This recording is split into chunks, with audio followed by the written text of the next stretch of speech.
less than an hour. Okay. And if we do get beyond that at quarter till, I'll let you know that we're going to be wrapping that up. When Gina things will done. be asking all the questions. So. Okay, thank you. Okay,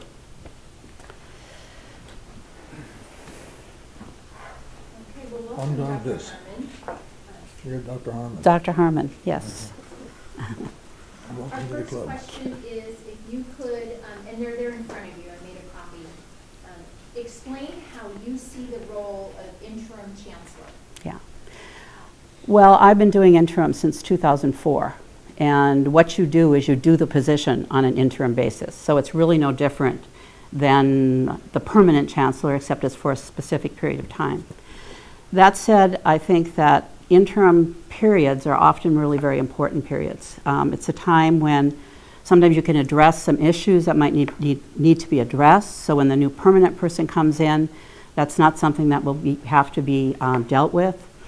Many times when I've come to colleges, I've had to deal with accreditation issues, and those aren't things that can wait.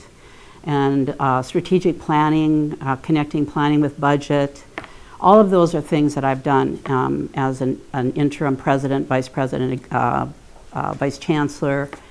I think that's, yes, those are all the roles I've had. Chancellor, I've worked on executive teams with chancellors, both as a president and as a vice president and executive, or excuse me, as a vice chancellor. And it's really an important position. And it's an important position with this group of people that's right here. And I know what the situation is. I even read the paper this morning, so I really know what the situation is. And the relationship between the chancellor and the board, whether it's an interim chancellor or a permanent chancellor, is really important. It can determine how well things go at the institution. I think that the chancellor is the one person that the board supervises, and so that relationship is key. In my role on the executive council with the boards of trustees, board training and development is really important, and that includes the chancellor and usually the vice chancellors also. Because again, you're developing relationships so that you can move forward with the strategic direction of the institution. The new board that's coming into play will be revisiting things. I mean, that's something that every board does, and that's something that as the interim chancellor I would do with you. Take a look at the strategic direction of the institution. What are the things that are happening? What are the things that are important to you? And what do you see happening with the colleges within the district? All of those are things that are within the purview of this job. Obviously, we all have fiduciary responsibility. We all care deeply about our students. Those are the things that we're focused on. I read everything about all of you who ran for office, and clearly you care a lot about students, and I really appreciate that because that's, quite frankly, why I'm in this business too. I care about our students and our communities, and we can make a huge difference in both the community's life and our students' life. So. We have accreditation site visits coming up as a multi-college district. They'll be here in the fall of 17 for both colleges. Tell us about your experience with accreditation and what you would do as a chancellor to lead the charge. Yeah. I've been the accreditation liaison officer at, golly, I think 7 different institutions. And at Kern Community College District, I was the Vice Chancellor of Educational Services, or interim, on an interim basis. And what the role that I played, and actually the Chancellor charged me with working with the colleges on the accreditation planning process to make sure, one of the things that had happened there was that there were issues that were district issues. And the district does not receive accreditation. It's the colleges that do. So what happens at the district is really critical to the colleges, and you need to make sure that those things are taken care of, and that the way they're described in both of the reports is the same. I even had it was actually a lot of fun. The Chancellor asked me once we got the reports back from the teams to really take a look at them, and we were able to find a situation where one college had done this and the other college had done exactly the same thing, and the response of the committee that visited was totally different. And so we could lay that out and actually got one of the recommendations removed from the college who had been incorrectly charged with something. And so I think it's really, the district plays a really important role. It's a support role to the colleges. But as board members and chancellor, we have to realize how important this is. I've been at Compton, and I can tell you that Compton did not lose its accreditation because of the academic programs, the student services, what was going on in the college. It was because of the board and the president. It was a board who did things that were illegal and a president who did not want to lose his job and did not call the board on it or do anything. As a result, of course, he did lose his job and the college lost their accreditation. So it's really important what we do. Our integrity plays a big part in what happens with accreditation for our institutions. Dr. Harmon, have you served on a visitation team? Absolutely. I've served since I started in California. I think in 2004 was the first time, and I've done probably 6 or 7 visitations. I also did accreditation visits in North Central. I spent 22 years in Minnesota before coming to California, and we were doing, back in the early 90s, the whole student learning outcomes and all of that. So I think I was able to be very helpful, the colleges I've come to. Have you served as a team chair or a lead team chair? Yes, I have. Both of those? No, the lead team, yeah. And actually I did do I worked with, there was 2 of us, 2 presidents on the board, or excuse me, on the team, and I worked together with the other president. And I haven't done one since, but the next one, obviously, that I do I'll be leading the team. And how long ago was that? 3 years ago. Yeah. It's just whether my work situation matches the accreditation process, and if I'm in the country or in town or in California when they're doing them. So, yeah. Share your understanding of the president's relationship with the chancellor and differentiate between the responsibilities of the presidents and the chancellor. I think it's one of the things that I like the most about what I do is as an interim, in many ways, you come in and you can really be a mentor. I've been, 10 colleges in California, and when I come into a college, it's not just a surface.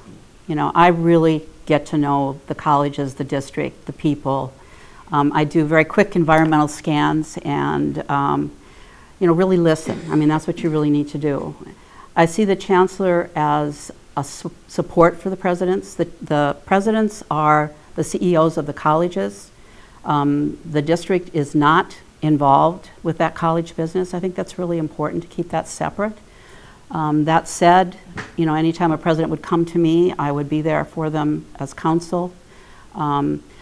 The final decisions within a district, there are decisions that have to be made at a district level. Again, you take the counsel of the presidents and the people on the campuses, and with the board, have to make those final decisions. And so it's a delicate dance, but it's one I think I understand very well. I really respect what the presidents do. I understand what their jobs are. I think that's one of the strengths I have is I've done every job practically on a college campus, and I know what it takes to do those jobs. And so my expectation, I have high expectations for people, but I also know what kind of support they need in order to really be able to do their job. Share your experience in working with an elected board. How would you orient a new board, and what is most critical? I think the relationship between the board and the trustees is really critical. I think there has to be a lot of trust, because you are representing your community as a board of trustees, and that weighs heavy on trustees. I mean, they really feel very responsible for making sure that the institution is serving the communities, and also obviously serving the students of that community. And so that trust is really important. You need to build that. And one of the ways, working with boards as a president or as a vice chancellor, that I've had success is in retreating, doing that very soon on, very quickly, so that you can really have a chance to talk about those things, about the things that you want, that you see the institution, you know, where the institution might be going, because you are going to be providing direction for this district. And so I have worked with people who, you know, both chancellors and board members who've done training all over California, and there's some excellent, excellent opportunities that I would want to bring to the board. And so that's something, but there's also other opportunities. There's a legislative conference that's coming up in Sacramento, and luckily we're fairly close to Sacramento, which means we can really avail ourselves of what's going on there. And I think we have a responsibility to do that. And it gives you a perspective. One of the things I did early on in my career in California was, when you come to California from another state, it's very different. The community colleges here are very, very different. They're funded differently. The academic, you know, how things operate academically, and even student services. I had never heard of the word matriculation, and I'd been a vice president of student services in Minnesota. And so I realized when I came, and I like to know how things work. You know, I didn't come as a president to California and feel comfortable with everybody else handling things when I didn't really know. And one of the things that I really felt I needed was an opportunity to understand how things were funded in California. Because in many ways it's a K-12 model. It's not the typical higher ed model. And the other thing I'd realized was in LA that there were colleges that were being funded at $300 more per FTS than some other colleges were. And when I'd say, well, why is that? They say, that's the way it's always been. And so in looking into that, we discovered, you know, that it was a fact, and quite frankly, it was the single college districts were being funded at a much lower rate than the multi-college districts. So you wouldn't have liked what I was doing, but what we did was work with the Community College League and the Chancellor's office, and we did a lobbying in Sacramento, and we were able to get funding equalization. That's something that you can bring, a perspective you can bring from outside. There's, you know, another thing that really surprised me when I came was that there were AA degrees that weren't transferable. Nowhere else in the country do you have AA degrees that don't transfer. That's the whole purpose of the AA degree. But then I discovered that California didn't have AAS degrees, which are the CTE degrees. And so, you know, now we're moving towards the transfer AA degrees. And so again, I think I can bring a perspective, and I'm not sure I answered the question that you asked, but I did want to bring in some of the other things that I think are really important about what I bring.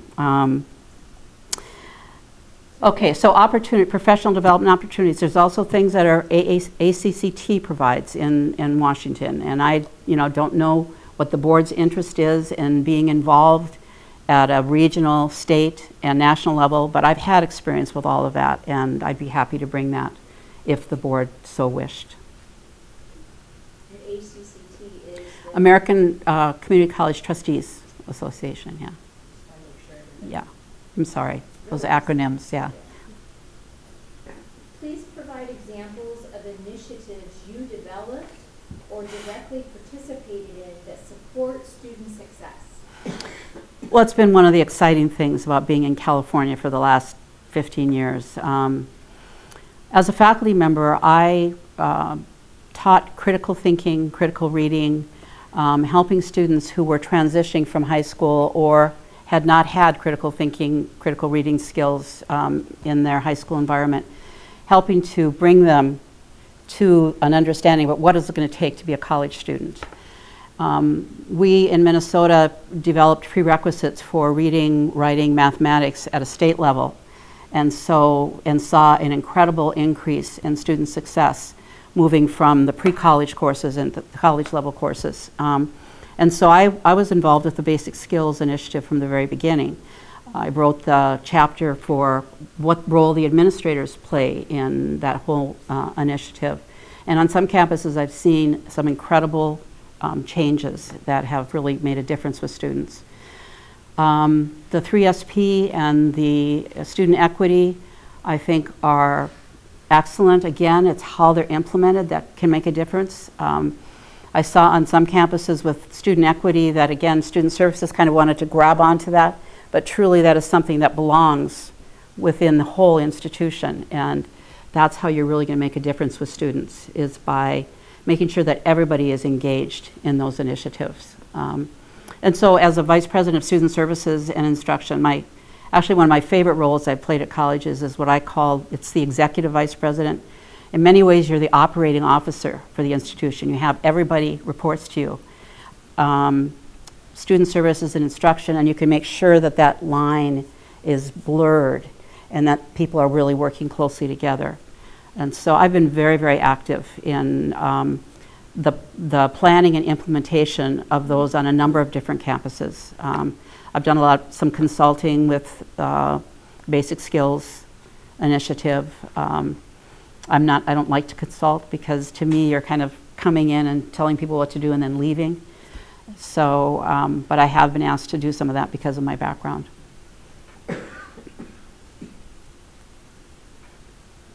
What is your understanding of participatory governance? Well, I come from Minnesota, which is a very egalitarian place. I mean, people do work together. We didn't have 1725, but we operated that way. And I, as a faculty member, was very engaged in the shared governance or participatory governance within the college where I was a full-time faculty member. When I came to California, obviously, one of the first things I did was go to the Academic Senate website and got some great information there. I have a lot of respect for what faculty here have done and how seriously they take a responsibility within the colleges. There are times when I've had,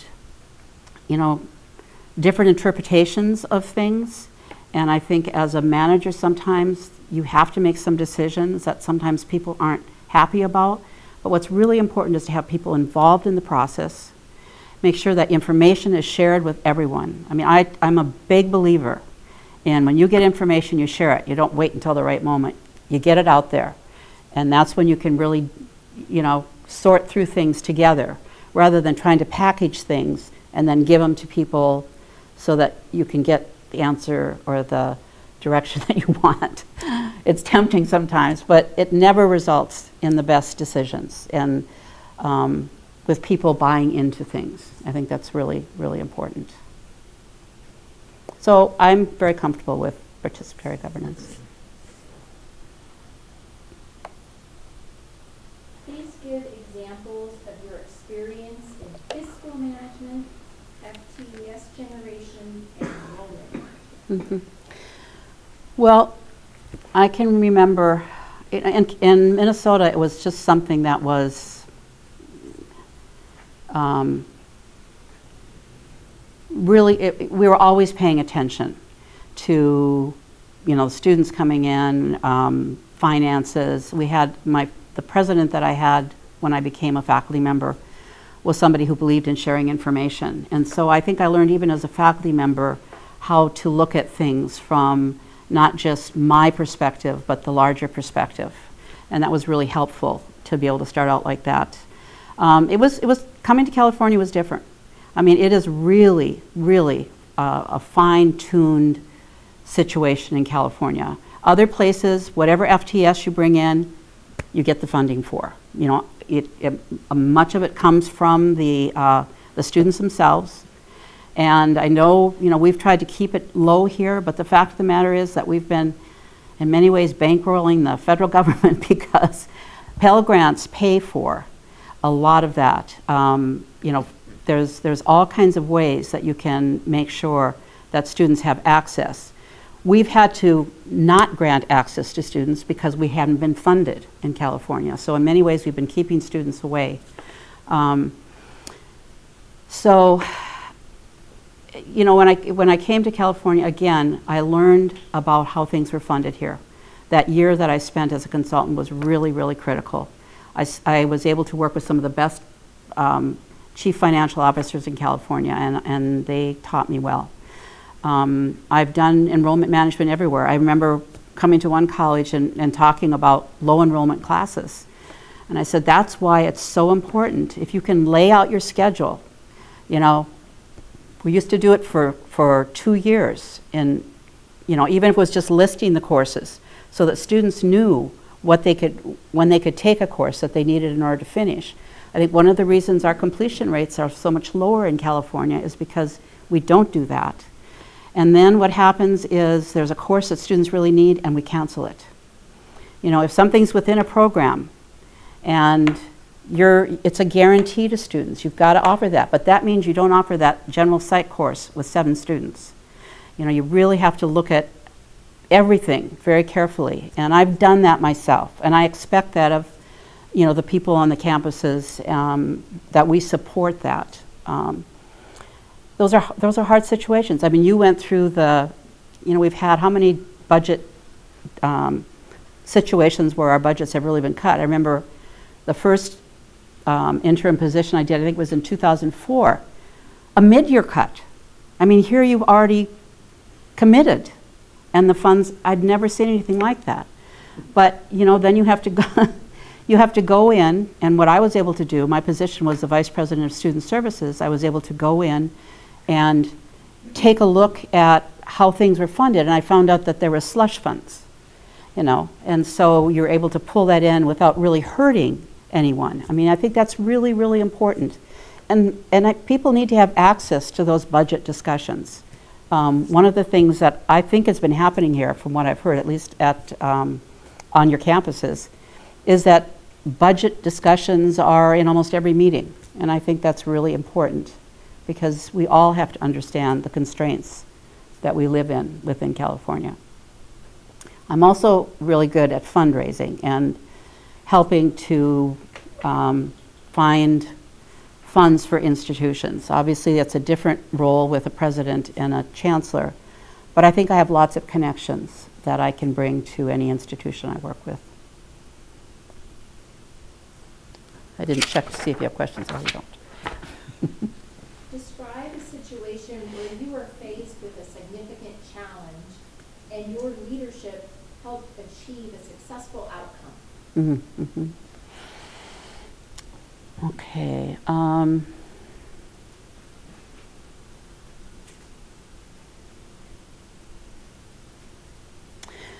I came to a college that was on warning. And when I came, it was 6 months before their next visitation, and they basically had done nothing.